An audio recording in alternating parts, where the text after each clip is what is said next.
Let's welcome everybody. I'm Michael Landis, and today we have Michele Buster again. And this time we're going to be going through Spain with a magnificent sheep's milk cheese that has reminiscence of Manchego, but not quite Manchego. All right. So, Michele, why don't you take it from here?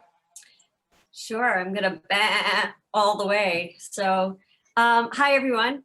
For those of you who are joined us today, I really appreciate your tuning in and taking the time to listen to chat about some of the cheeses and specialty foods that Forever Cheese brings. Just so you know a little bit about me, Forever Cheese has been in business. We're in our 21st year. We started out with my partner Pierluigi's Family's Cheese, which came from the countryside of Rome. And I dragged him through Spain when I wanted to bring great Manchego to this country. And when I got to Spain, there was just so many riches and wonders that, you know, we decided to really focus on that country. So then it was Italy and Spain, and later we added Portugal and then Croatia, where we will be next week talking about the products. I realized as we go into our second cheese and second week, today it's a sheep's milk cheese. So the sheep, as I was saying to Michael, seem to be a transhumans.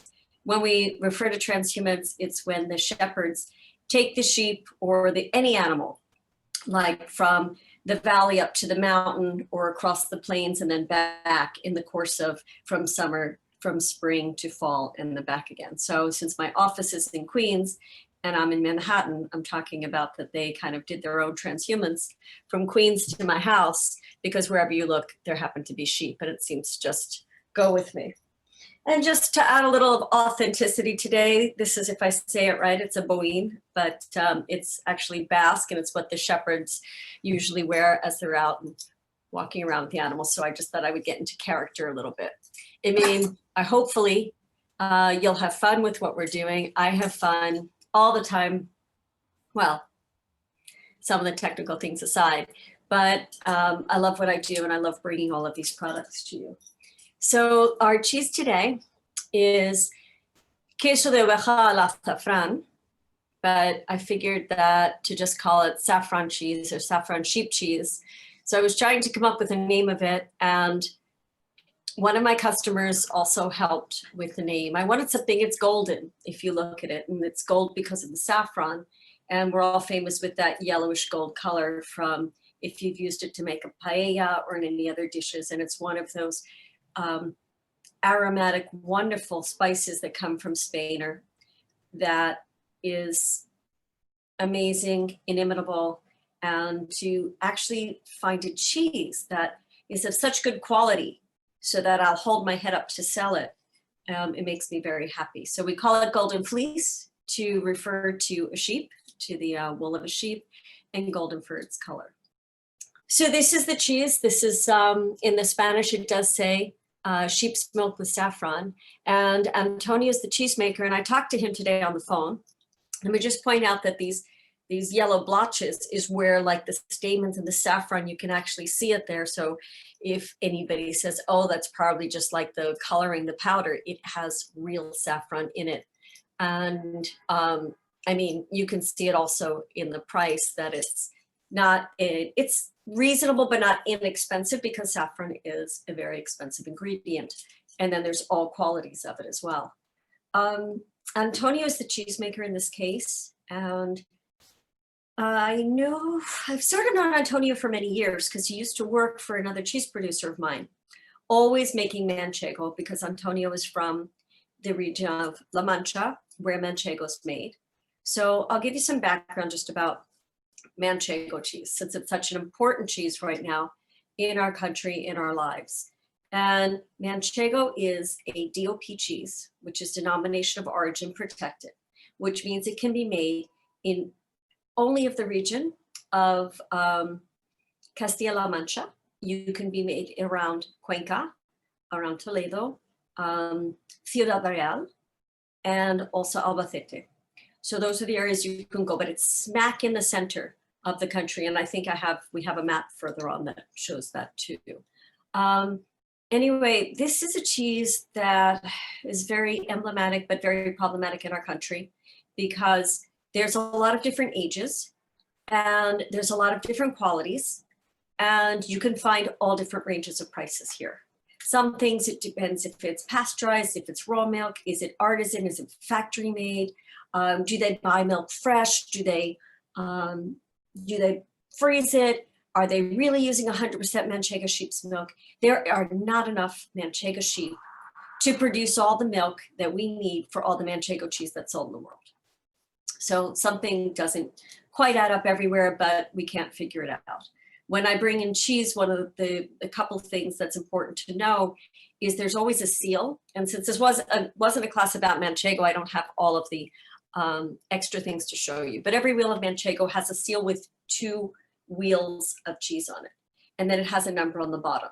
And that means it's been checked by the Consejo Regulador, or the regulatory body that gives it the designation Manchego, that says it's been made with sheep's milk, it has the right percentage, it has the right amount of fats and proteins and everything else, and can qualify to be called Manchego cheese. Manchego cheese, as well as a lot of others, also have that zigzag rind, which comes from the grass that grow in that area, which was called Esparta grass. And we used to weave that together to come up with the shape. And now, today's world, we have a plastic mold, which gives us a zigzag rind. The colors on the outside of a Manchego cheese used to denote lightest to darkest, youngest to most aged. But today, more than anything, it might be more aesthetic because it's all over the place. Years ago, an importer started to bring 3 months cheese with a black rind, and it kind of upset the whole thing. What's the most important for you as a consumer, someone in the industry, are a few things.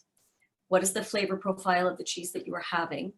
Making sure that if it's called Manchego, you see that seal, and you can also check the bottom of the cheese because there's a casein plaque, which will have numbers on it. And that's also a traceability mode to find that cheese. Because if you're going to pay for something that's called Manchego, then you should know that it's exactly what you're getting. In this case, with the DOP, Manchego says you can't have anything on the rind or anything in the paste to alter it and still call it Manchego. So we can't legally call this Manchego with saffron. The cheeses that I bring, the sheep's milk cheese from La Mancha with rosemary, it's queso a romero. A lot of people call it Manchego with rosemary because it's easier to talk to the public, but it's not really correct, you know, within the designation. So we try and stay away from the things that aren't part of the DOP. So we came up with the name Golden Fleece, but it's queso al azafrán, so cheese made with saffron. Antonio confirmed to me that he uses Manchego sheep's milk, which has a higher butterfat quality, and the sheep produces about 2 to 2.5 liters a day in 2 milkings, which next week, you'll know the sheep from Croatia, my little midget pug sheep, only produce 0.5 liter milk a day. So it really, you know, well, we'll get there then. But anyway, to make a sheep's milk cheese with saffron from a different type of sheep would give you more milk, maybe a little bit difference in the butterfat, and would cost me less money. But he's using, because he also makes DOP Manchego and everything there, so he's using top quality sheep, top quality milk. The yields are lower, you lose a lot between the yield and the aging and in that process. So it's just a very different property for when you do it. I asked Antonio how long he's been making cheese, and short of asking him how old he is, he told me he's been making cheese since he was 14. Like when I talked about Bianco Sardo last week, Irenio grew up in a family of shepherds. And so he had a choice to be a shepherd and to be a cheesemaker. The same thing, Antonio grew up in a family of shepherds. He made cheese at home and he really loved it. So that's what he wanted to do. And today, out of 10 people, 9 of them are all family members. So from his wife to kids to cousins to second cousins to aunts are all in this process making this cheese. I love it because it's got great acidity with a very smooth texture. The saffron's not overpowering, but you can definitely note that flavor, that savory and brothiness there. At first, I get very cautious when somebody brings a cheese like this because I think it might be gimmicky. And so I take it very slowly. But I was super pleasantly surprised and really loved it. And I'm very excited to have it in our line. It hasn't been easy since most people are just doing what's safe right now, what they really know. We're still, you know, in the middle of this pandemic and, you know, fighting our best in the industry to go through it, bring some new things, bring some holiday cheer. And this is, you know, Forever Cheese's way of doing that. And then hopefully this can lead into the next year with some good solid things that have a base of a cheese that we know like Manchego and we love it. And that makes it easier to talk about it and to sell it. I think it would be super cool if you planed this on like some black bread and made a really cool grilled cheese that way. You could shave it in salads. I think it would be wonderful also over vegetables. Again, I would plane it over the vegetables or do like a wide shred because you've got so much color and beauty in this to really have a lot of fun. Or what about, let's see, I'm just making this all up. I haven't thought about it in there. What about doing a squidding pasta? And there's, in Italy, you do spaghetti al telefono where you take like a mozzarella and you mix it in with tomato and the pasta. So you could just take little cubes of this or little like tiny and then toss it in and you have like the inky dark pasta with the beautiful golden there. I think there's a lot of fun and this of course is going to add a lot of cheer and beauty to a cheese plate. And I really love all of the different accompaniments that we have for it today. We're pouring out the milk into here. So we're going to into the vat. In the process of cheese making, you have milk, you add starter cultures, you add rennet, and the whole idea is to convert a liquid to a solid. So you're going to mix that together. There's a point that the rennet starts to work, and then you have to actually, I don't know this in English, but these are liter. They actually cut the curd. So the milk is going to go in, it's going to coagulate, which means it's going to become kind of like a pudding. And then when it gets that solid there, they're going to start these metal liter, and then that's going to turn. And it's going to get faster with time. And depending on the type of cheese that you're making, if you want a fresh cheese, you're going to have a larger curd. And so you're going to cut it less. The more that you want a more aged cheese, you're going to cut the curd more and more to change the grain of what it is. And the whole point of that is to help push the whey, separate the curds from the whey. There we go, little Miss Muffet, separating the curds from the whey on here. Yeah, look at this. See, this is the saffron that gets added to the milk. In here, it looks like after it's already started to coagulate. So that's, I love watching this. It's really cool and it gives you a great idea. Okay, so this is already, you've gone through the process of the putting part of the curd or the coagulation. You've cut the curd and then it comes out of the spout, goes into here. There's a part where we're not seeing where this table inclines and the whey drains out. And then what everybody's doing is these are the molds. So they're filling the molds, pressing it down, and eventually those molds will stay on another table for a while and as the rest of the whey keeps draining out. But you can see that the color of the curd isn't white or off-white, that it's tinged yellow. It's really fun. I think it's funny they're wearing orange gloves. It's not a usual color I see. So here it is on the table, and as you can see down below here, this is the whey that's draining. Everybody has a slightly different time on how long that it might stay there. And off to the left, this is where it's going into a press. So it's a horizontal press. All the cheeses get a top on it, go on the side, and will stay a couple of hours while they continue to let the whey drain out of them and press it a little bit before in Spain, we go to something called a warm room. And the warm room kind of gives it a flash of warm temperature that helps develop the rind before it goes on to its aging process. Hello there. We have a a Manchego sheep peeking out at us right here. Antonio has some of his own sheep, but he also buys milk. So he doesn't use, he's not what we call farmhouse, where he has the animals and makes his cheese. There we go. There are these guys. There are the girls, excuse me.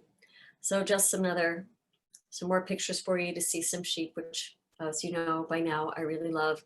And they're all so very different in types. One of these days, we're going to give you just a lineup, all of them together. I'm going to get them all in the same pasture. Oh, they're so cute. We can keep going. I just want you to see lots of cute sheep. This is, you get to see the milking process. This happens twice a day. As you can see, they're marked. They're magenta or green. This helps identify whose sheep they are, that they belong to whomever, to that person. And everybody respects that in the fields versus the marking. Aha. Date coconut cake. Isn't this beautiful? I think this is one of the most beautiful fruit, I hate calling it a fruit cake, but fruit cakes that we have. It's simply layers of date and coconut. And it's so simple, it's hard. I mean, you think that, oh, I can do that at home, but you try and do it and then cut it and not have it all fall apart. I'm one who, I am not a very patient person. And when I tried to make a fig cake with nuts, you like hand cut everything one by one, you destem it by hand, you cut it in half, you put them in a little mold, and then you put a layer of nuts, and then you put another layer of ones, and they kept popping up. It was like they were alive, like they were crickets or something. They just wouldn't stay flat long enough for me to get my whole mold area filled up. So I love working with this company. This is the Valles family. They're called Paya Rope, and they make a whole fabulous array of these fruit products. They're right outside of Valencia. It's about 30 minutes away. I'm very proud of them. They started out in this tiny little like house with a family, just 4 brothers and dad. And today they have very sizable plants where they have a facility just to receive figs, to make sure that they clean them and steam them and make sure that they're pure. Then they have an area that just produces all of the dried fruit and nut cakes. And they have an area for the membrillo. They're just very organized, but their base is fresh local fruit, no preservatives, top quality. And so they're a perfect partner for us. I think there's a family picture coming up. Here we go. Dad down here started out on the stoop selling one thing. It was called a rope, which is like a concentrated grape must and pumpkin. It's a product I love. It's like a very deep concentrated liquidy syrup. It could be kind of like a saba or something like that, but there's the candied pumpkin. It has more of a molasses note, but it's very niche, so it's not something that we sell a lot of, but it's super cool for cheese, especially fresh cheeses. So he started out, it was his idea, and the guy in the red sweater is Andres. There's Mom. I don't know the dog's name, I'm sorry. All the way to the left is Guillermo. He's the soccer player in the family. Luis is in, oh, sorry, that's, Luis is off to the right here. He's a plant manager, and then the guy in the blue shirt is Jesus. He's the youngest brother. They work tirelessly, all hours, crazy hours, to make sure that we get really great products. They have also modernized to like keep up with their BRC and their IFS and their metal detector and all the things that we have to have in today's world to make sure that the products are kept safe. When I met Andres at a trade show, fig cakes and day cakes in Spain were only things during the holidays. I actually was pulled over there by Steve Jenkins, who wanted the arope, and I was thinking to do a line of accompaniments, and I thought that these fig cakes were amazing. And so little by little, we worked to make this into an everyday item, something that would not only, of course, would shine on your cheese plate, but it's something that's just great as a snack, or I always suggest it for an ice cream or shaved in salads. There's so many things that you can do. And there's no hiding the fact that it's just so fresh, because every time I taste these, any of these, It just tasted like you just went into the kitchen and made it. And it's just really terrific. And this date and coconut, I just think goes so great. There's such great textures. I gave some to my friend's son, daughter, and that's all she asks for all the time. I'm trying to think of the name she gives, but it's something that's so versatile, like I said. So you can shave it, you can shred it, you can cube it, you can cut it in long, thin strips. You could do cool things by like making 2 strips and putting some fresh cheese in the middle and making like an ice cream sandwich, but it's done with date, and then like the Miticao sheep cheese, for example. Or you could keep doing layers of date and sheep or fresh goat, and then back on the top and do like a lasagna style or millefeuille. It's just super fun and fresh and easy. And I'm hoping that you're enjoying it and loving the flavors that are there. Here we go. So these are the ladies in action, and it's always ladies who are working here. They hand cut everything. They cut it in half, whether it's dates, whether it's figs. They have to destem by hand. Everything is done by hand. Like I said, it's truly amazing. This is a show of the fig cake, actually. So it says fig and almonds, Marconas. I do see a comuna in here, but mainly Marconas all over here. And this is not how a lot of commercial fig cakes are made. A lot of them are purees with the stem and the whole fig, and it's all pureed together. And then it has like, you know, usually like some cinnamon and some other things. And if they have nuts, they don't usually have Marconas. But if it's going to be the freshest and the best, it has to have Marcona. As you can see, they're not tiny, they're large, it's good size. And again, I told you, this is a really hard thing to make. Over to the left is the press. They put some plastic on the top and then they press it. So it's a very impressive and laborious process. Look at those gorgeous almonds. Are you surprised? You're probably used to seeing the tan round almond that I've been talking about for so many years.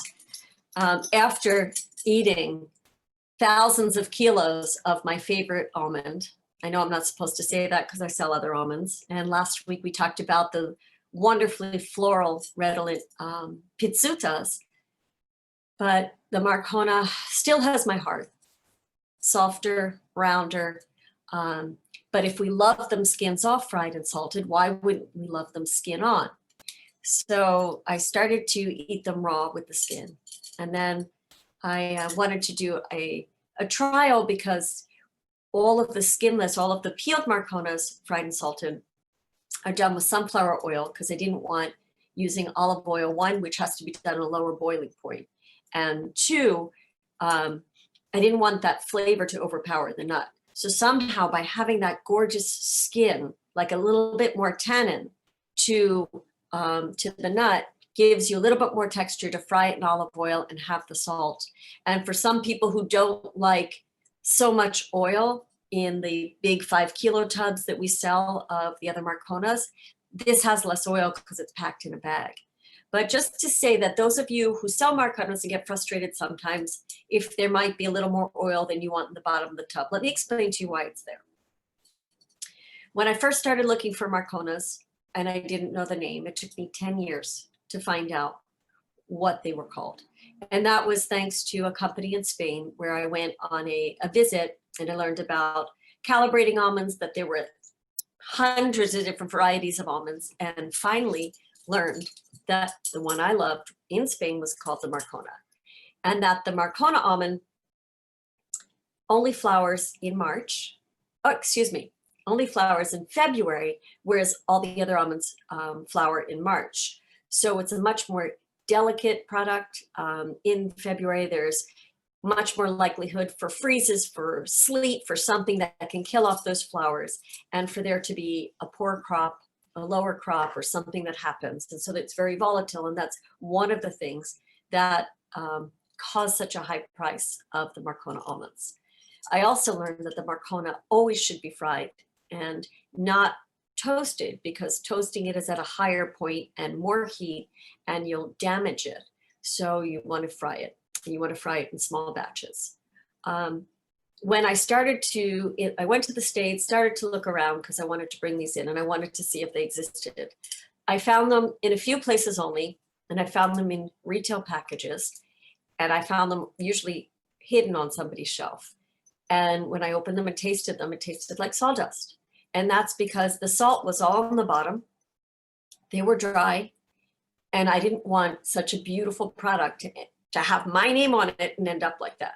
So we agreed with the producer that we'd make bulk packages, and we'd add some olive oil to them, and that we'd ship it that way so that people could flip the buckets, flip, flip, flip, flip, and the oil would always go evenly as much as possible over all of the almonds and keep them moist and with the salt on.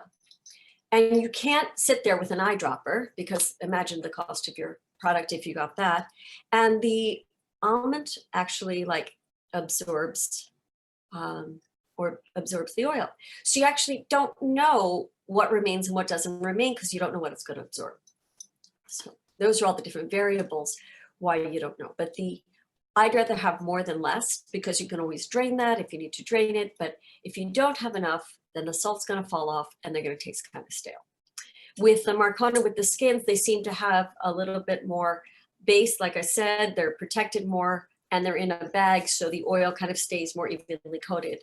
And then you have that nice, beautiful olive oil on it. So I hope that it's not the first time for a lot of you, but if it is, I hope that you found another new addictive snack to go with, because we're forever always trying to increase people's awareness of it. Because sometimes I'll put the skin on with the skin off and do different color, patterns with it, because as I'm thinking about a cheese plate, I'm thinking about what looks beautifully as well as what tastes beautifully. So it's nice to have some of, the peeled and fried. It's nice to have some with the skins, or just to change it out because people know one thing and give you something else. So this is some of the areas where we have almonds. We actually collect almonds working with both growers and suppliers all over the eastern seaboard. So it goes down through Murcia, above Cartagena, through Alicante. I even found, as I was going from Jumilla, which is above Murcia, so I was driving into Alicante, I even found some there, going up through Benidorm and Valencia. And there's some also going up all the way through Castellón, Tarragona, and Barcelona. So this is a whole growing area for you get there. These are some of our producers. This is Laura and Tanya. They do some of our nuts, and they're a great family. And they are transformers. So they fry, they toast. We also work with growers. And so we have both sides and both expertise. When you choose an almond, the larger the almond, the more you pay for it, the higher the caliber, the higher the quality. When you choose Marconas, it's not simply that you order Marcona almonds and that everything you get is a Marcona. It's not like that. It's much more challenging than that. So these are the almond trees when they're in bloom. There's so much that goes into almonds and what you have just from when you buy a package and bring them home. Forever Cheese doesn't want a lot of halves in their packages. And we can't have none because that's not possible. But what we can do is avoid that when they have the whole almond before they go to fry it, that we don't want halves and we don't want quarters and we don't want broken pieces. So we pay for that to be eliminated. Then we also pay for as high as a percent of Marcona as we can get in our batch, because most people have too high of a percentage already in there, but not everybody knows that when they're buying almonds. So we want to make sure that if we're calling something Marcona, we have as little invasion of other varietals as possible, because you can't have 100%. It doesn't exist in the marketplace. If it did, we would buy it, but nobody will give us 100%. So there's all these things that go into why these almonds are so expensive, and why if you find Mitica branded almonds around there and we are more expensive than others, just start to look, do they have halves? When you bite into it, what's that crunch like? We just buy stuff. I buy things blindly, and I'm testing this because of a small batch frying. It's very, very important to us. We have a lot of steps and a lot of quality because we want you to have the best experience that you can. When I eat them, I want to be excited every single time. And these I do have in my fridge too. I have so many that I'll keep them in the fridge so I make sure that they don't stay out too long. But don't worry, you don't need to always put your nuts in the refrigerator. It depends how warm your house is. Marcona is rounder. This other one can be called Valencia or Comuna. So not every Marcona is this round. It's hard. It really is. Some are more elongated. If you think back to that fig cake, some of those were Marconas. It's really difficult to figure it out. But I'm always looking, even if any of you have ever had my chocolate covered nuts, and those are supposed to be larguetas, which is kind of like a Valencia Comuna, but it's flatter and it's even longer and pointier. I sit there and I just bite into them randomly sometimes and make sure that they're giving me the right almond, because I pay more money for a largueta, which is another Spanish variety, than I do for a Valenciana Comuna. All almond prices are based on the California market. So a California almond, like the cheddar market, just sets the price in the world for the price of almonds. And they will go up or down according to that market and availability, those two things. This is an idea of once our Marconas have been fried, and then they go from the fryer onto a conveyor belt, and this little V thing, this cone, is what's, when it passes through, is what's going to salt them. And then they're going to kind of like bounce up on this belt, and they're going to cool down before they eventually go through and go the other side and then go into a vat before they get packaged. It's quite a fun process to see this. Very, very fun. And they're not really fun to eat warm, like you think of like warm peanuts or something like that. They're much more fun to eat and to get their crunch after they've cooled down. So I could talk for hours about the Marcona, but I won't. So for now, we've had golden fleece saffron sheep's milk cheese. We've had a date coconut cake from Valencia. We've had our Marcona almonds as well, skins on, fried in virgin olive oil. Thank you. And then we have our orange blossom honey. Stay tuned because this look is going away. We've just finished our brand new packaging for this, and it's not ready yet, but I'm very excited to see it. So hopefully you'll love it as much as you love the product inside. And this is a fun, light, terrific honey that, of course, is fabulous with the sheep cheese. The two just go together. You've got the sweetness. You have that savory, that nice consistency that goes with the cheese. And you could even have fun and put the Marcona almonds inside. I tried light. We're not going to do that. I need like a little bit more, but hang on. Forget it. You could put the honey, mix them with the Marconas too, and have nuts and honey served with your cheese and the date cake as well. And I think whoever watched me last week saw me with a funny gear in the Italian countryside, and now we're going to the Spanish countryside. Outside of Murcia, below it, in Totana area, which is still in the region of Murcia, we work with our growers of almonds who also have members of their co-op who produce honey. It's a really cool co-op. They're sustainable. They've won a lot of awards. They do organic Marconas, they do honeys, they do oil. They have a lot of sustainability and attention to detail for recycling and natures like that. And so if we keep going, we'll go into some of the pictures of where we collect the honey in the area. This says, pay attention, there are bees here. And they have different areas and different crops that denote the plants that they want to collect the type of honey from. And he's carrying the bee suits here. Here are some more of these boxes. Inside the boxes, there are the panels where the bees will produce honey.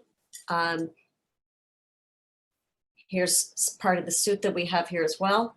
The hives will be covered at night so that the bees will rest.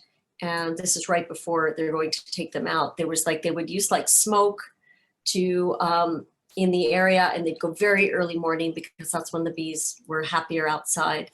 And again, they go looking for the specific plants of the variety that they want to collect. And here it's all about the orange blossom honey in this area. I do know that they told me that there would be less of a crop for lavender this year. So here you go. You can have a good look inside these hives with the panels. You can see all the honeycombs being made. You've got a bunch of the bees in here. There's a lot going on in this. I still have a very healthy respect for all of it. And it's really cool. If you look closely, you can really see them at work producing the honey here. So that's our orange blossom honey. And we have perfect accompanying plate. If Michael want to show your plate there, what you have in your beer, because we have the, as I said, the honey, the date cake, Marcona almonds. Have you eaten, how's that golden fleece tasting? Oh my God. I've been snacking this entire time as you've been going through. And this is probably, out of hundreds of pairings that I've done in the past, this is probably the most synergy between it. There's some saltiness that comes across in the cheese, but that saffron is really what makes a key element. It really kind of makes it a little bit milder, but it kicks it into kind of like a fresher, almost herb without going into like Italian herbs. It's really got a nice flavor. And then with the date and coconut, well, coconut's like one of my favorite foods that I could just eat on its own. But the flavors in here, you have almost a little bit of that molasses that comes across with the dates, and then you put it with the cheese, you get the saltiness, so you get that sweet salt, and then the butter of the cheese that works in. You don't really even notice that they're two things. They blend so well together. They honestly do. They just come really well. So then you just take a little bit of the Marcona almonds. Now, what I noticed, what was really cool about this is that when they're fried like this, you get a little hint of cherry. And that's really nice. It's got a nice sweetness. So it like blends again perfectly. It's just, you don't notice that with the nuts there, you don't notice the cheese there. It just seems very organic. And the same thing with the honey. You know, I randomly went through, and I mean, this crumbles beautifully. I mean, you know, like what you said in another episode is like the 3 different ways that you can trim this. I mean, you can cut it in slabs, but cutting it and just breaking it in pieces and then being able to dip a little bit into the honey, you know, is just such a great way to snack on it. But adding it in with the cake is like uber into all the flavors. So it's magnificent. Go on, sorry. I was just going to say, talking about the different shapes, I saw some really creative cheesemongers out there who took cookie cutters and made shapes out of their cheese. So you just made me think of like for the holidays to like take it and cut it in a way and like make a star and like serve it as like a star. And then you get to, because you know, you make triangles often. So now you have a star and you can just eat off the star or get other different shapes and have a lot of fun with your colors and your shapes and other things. And it's a super versatile cheese. I'd even like to see what you could do with like I'm not sure because I haven't tried this, but like a carrot peeler and like make like a curl. Yeah. And just do some curls and some different textures and some different things so that you can really have so much fun, you know, with doing this. And even with the date cake, like I was talking, all the different ways to cut it. So you can create just masterpieces on your plate so easily. And just for the few friends that we're allowed to have for the holidays or to pass the time in these times, you're always looking for, you know, fun ways to pass the time with what we have, and wave to everybody in Zoom. Hey, everybody, look what I made today. I made a moon. Hey, you know, it could be, you know, like Luna Llena. So I'm recommending you play with your cheese. You play with your food. I know Mom used to tell us, don't play with your food, but I think you should, because we'll have a lot more fun that way. Thank you so much for having me again. It's so much fun to share. my reindeer says happy holidays to everybody. And so do all of my crazy monster sheep. Here's another one, but you can't see because it has turned night in New York. No, same thing here in Tampa. Well, Michele, thank you so much. The cheese board is fabulous. You know, just so you know, I paired this up with a Gaelic ale, which is kind of like a standard golden ale. And, you know, just you don't want anything that'll get too big. So that's it. Just real simple and easy. So. Awesome. Thank you so much, Michael. Really You're very appreciate welcome. being sharing with you on this. And I will see you next Wednesday. And Next Wednesday for Croatia. And we have a special guest with us, don't we? Martina from the producer wants to call in, yes, and be part of it. And Yes. then had another lady who I met doing a Croatian event who was so kind as to recommend different Croatian wines so that if anybody wanted that authentic experience. I'm excited because I'm trying to help a couple producers get their wines here too. So Great. Well, I'm certainly looking forward to it. I will see you next Wednesday. Be safe, be careful, and we'll see you then. bye. Have a great night. You too.